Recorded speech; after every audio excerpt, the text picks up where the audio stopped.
Kalau sebelum ni goreng tauge halus, tak ada siapa nak pandang.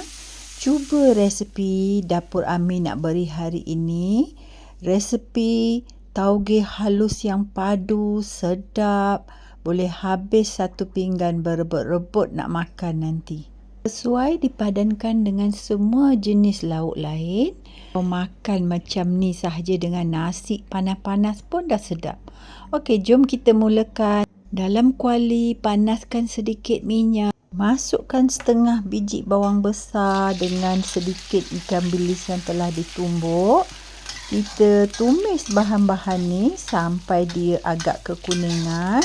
Kemudian kita ambil satu tahu, satu keping macam ni. Kita pecahkan je dengan tangan. Jangan risau, tangan tu dah cuci bersih.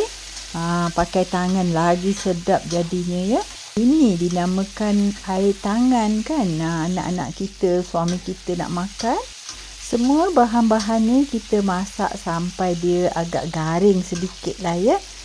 Dah wangi macam ni. Sekarang kita masukkan 1 sudu teh serbuk kunyit dan 1 batang lada merah yang kita telah hiris halus. Gaul bahan-bahan ni semua, masak sekejap sahaja. Lepas tu bolehlah kita masukkan bahan utama kita, iaitu toge halus yang telah kita cuci bersih dan toskan dia dulu. Dan kita gaulkan lah ya. Toge halus ni terserahlah nak banyak mana. Masukkan sedikit garam. Kita tak perlukan serbuk perasa lah ya. Kita masak tanpa serbuk perasa. Kalau perempuan nak tambah tu, terserahlah ya masing-masing.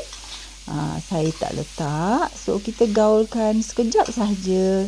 Tauge ni kita tak boleh masak dia lama-lama. Terlampau lembik pun tak sedap kan. Kita masak panas-panas macam ni. Dah boleh makan dengan nasi. Dah siap. Resipi simple dari Dapur Ami. Semoga bermanfaat untuk yang mencari resipi yang simple ini. Assalamualaikum.